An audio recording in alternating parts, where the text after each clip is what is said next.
Namaste Losties. Coming up, we'll be talking about Bram and who he works for. Can Miles stop the purge? And the Hatch. This is your midweek edition of the official fan show for Lost on Sky One.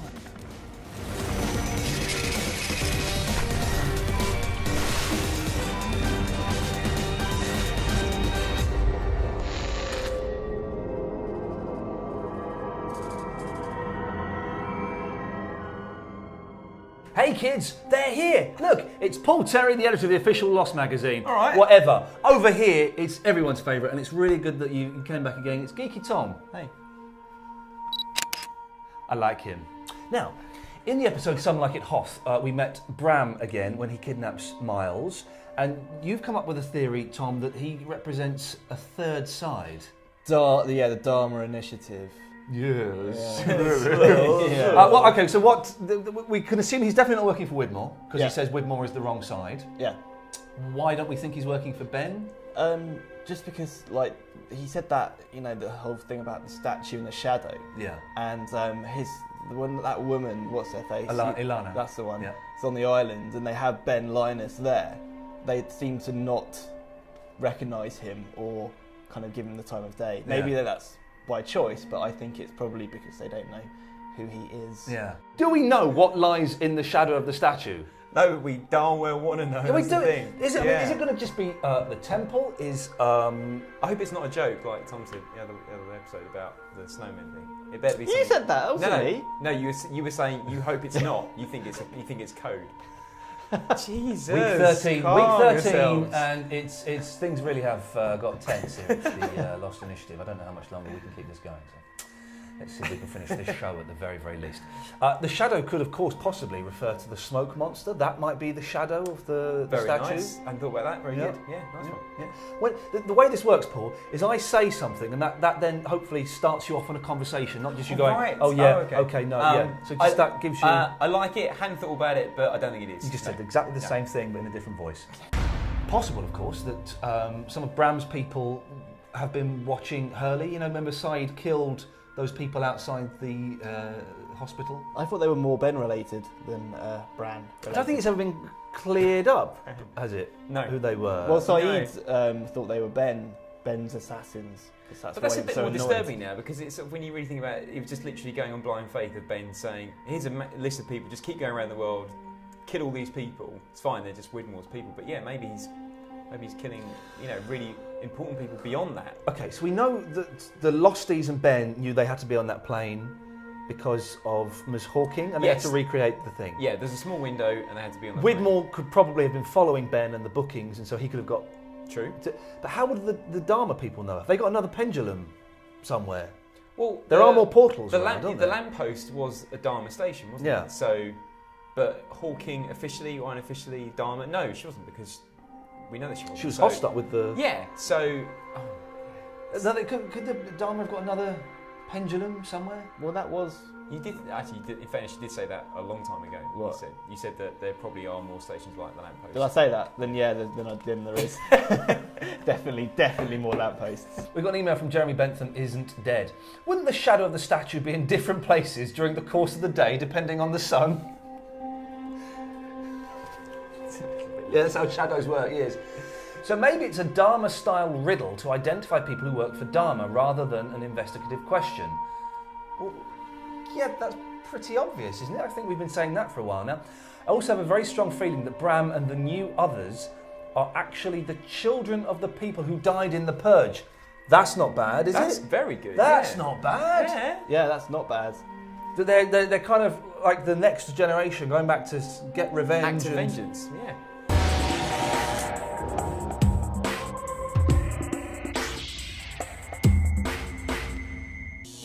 Can we say very quickly, you guessed it, you said he was writing Star Wars, writing The Empire Strikes Back. That's a stroke of genius, isn't it? Well, it's exactly what I would do. I'd write Blade Runner, Tron, Star Wars, do them all Don't really. write Tron, it's not going to make that much money, is it? Really? You'll be laughed at for 25 years, everyone goes, well, actually, it's not that bad. Wait until the sequel then. Okay. But it is brilliant that he's got that book and he's writing, but he doesn't really remember it that well, so he's got some bits of it wrong and he's got a bit like, ah!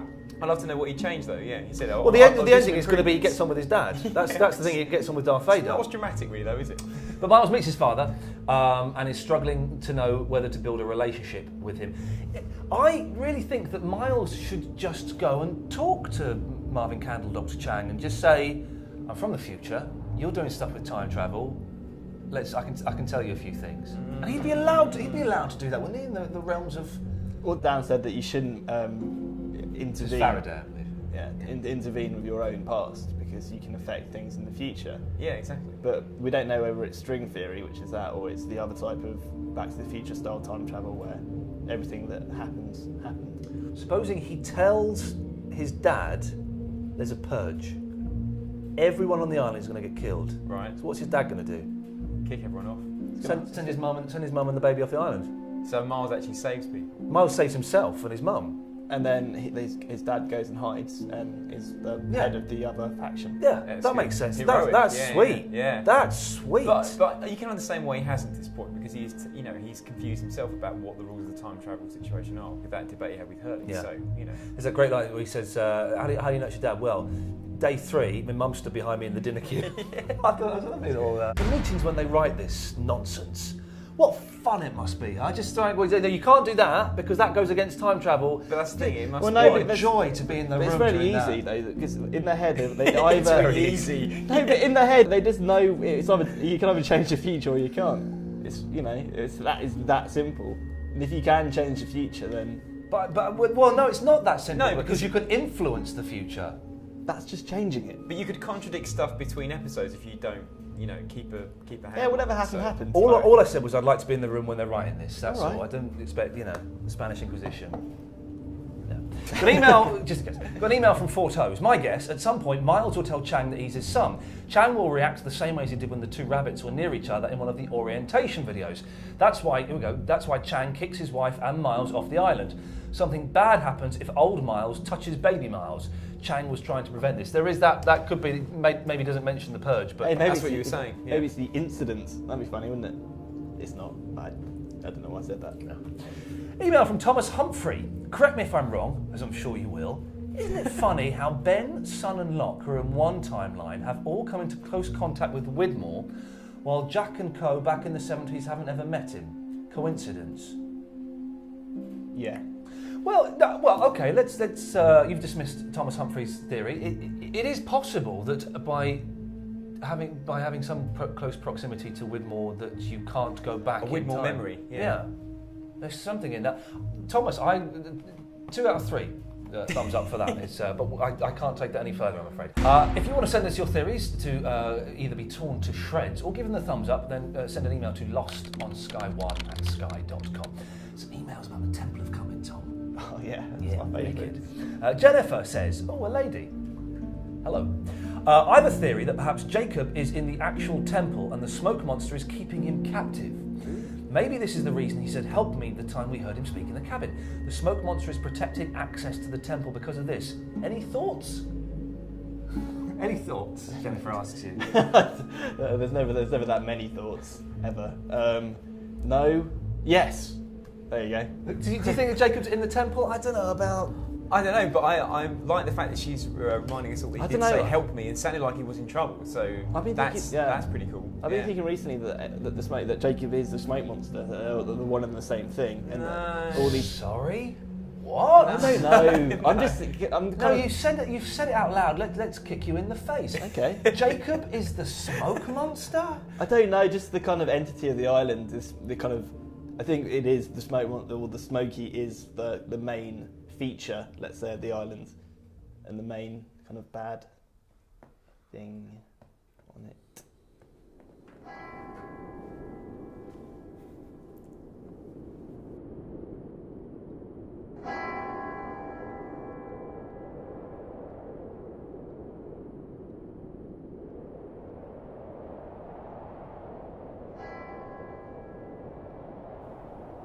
Got an email from David who says, I believe that when the temple is finally revealed, it'll be the opposite of what we're expecting.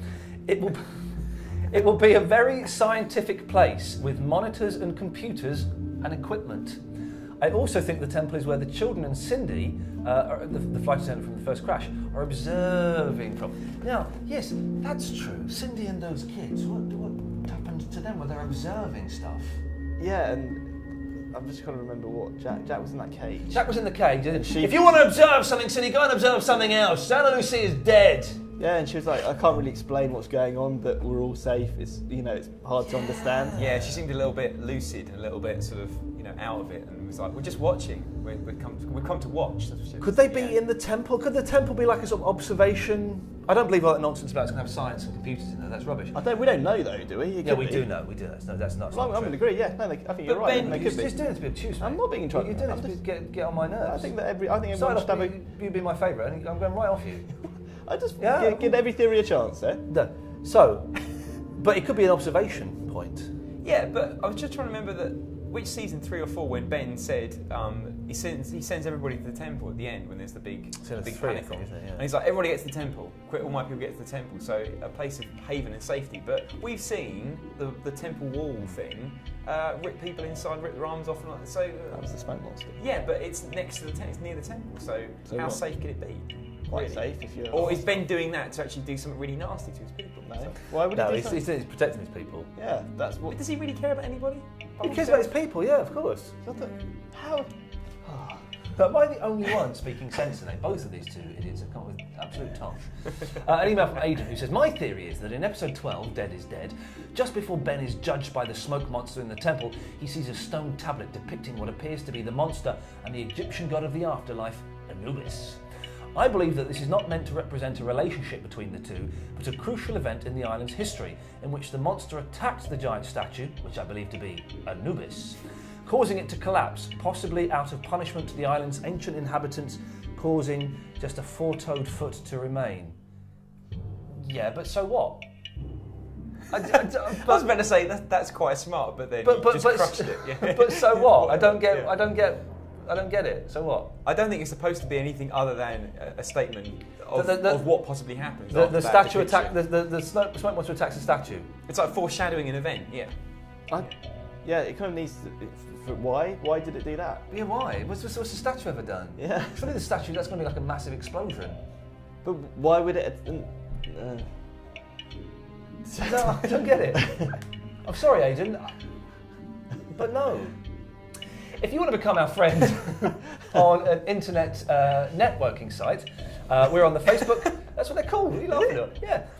Facebook, MySpace, Bebo, and Twitter. Come and find us and do indeed say hello. Tom, why do you think the serial code is the numbers? I think that they hold some. Well, it's the Valenzetti equation. They hold some kind of significance, don't they, with that area of the island, the kind of electromagnetic.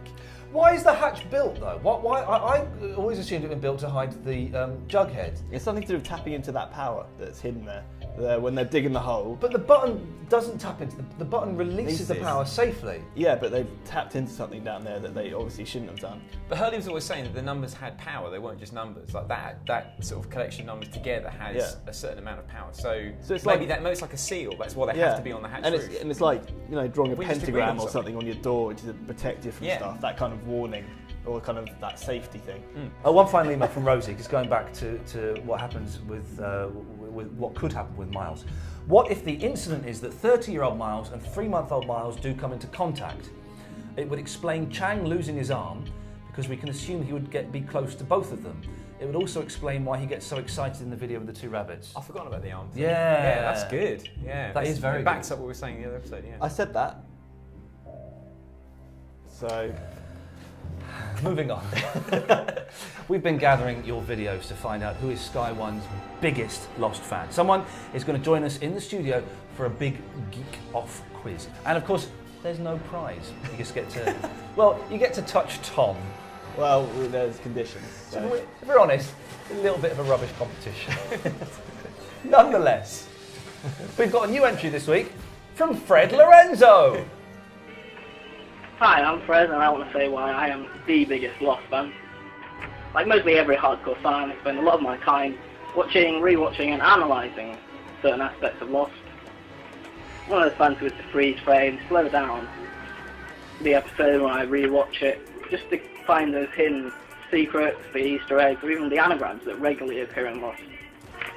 In the summer, me and my friends are going to be doing a Lost marathon. We're going to watch seasons 1 to 5 of Lost back to back without as very little sleep as possible in the space of a few days. So that's why I think I'm the biggest Lost fan. Cheers and namaste. Him and his mates are going to watch seasons 1 to 5 back to back. Now, if he actually does that, maximum respect, it could just be a little bit of the old talk though. So we'll see. Fred, thank you very much for that. Now, dear viewer, it's your last chance to enter this week, so send us a video explaining why you're the biggest Lost fan to lostonsky1@sky.com, lostonsky1@sky.com. We've got an email from Rebecca, finally, who says, "What was up with Geeky Tom's hair last week? Is he trying to copy Ian with the sweeping fringe look? Because if he is, it isn't working." No, I'm not trying to copy him. Is it similar today? I've had my hair cut too short. I'm very disappointed. Little kiss curl though, which is good. I got an email from Rob Leather. Bring it on. Who says, "Ian, stop bullying Geeky Tom. It's not big and it's not clever." You're right, he's not big and he's not clever, but I think I've been quite nice to you today, haven't I, Tom? It's been an improvement. Good lad, well done there. Paul Terry, thank you as always. Thank you. Good lad, Geeky Tom. I can't believe you didn't like my hair. Get over yourself. Lost is on a break next week, so you can join us on Sunday the 3rd of May when we'll be discussing episode 14, The Variable. In the meantime, you can watch all of our Lost Initiative shows so far at sky.com/Lost. Please keep your theories and your emails coming in until May the 3rd, the last day.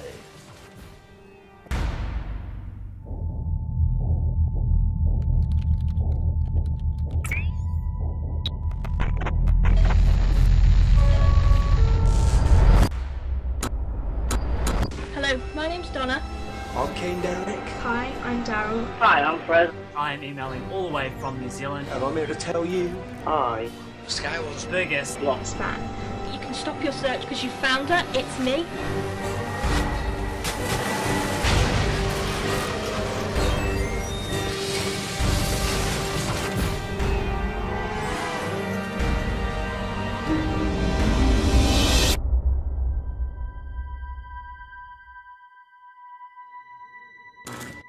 No, you've said it out loud. Let's kick you in the face.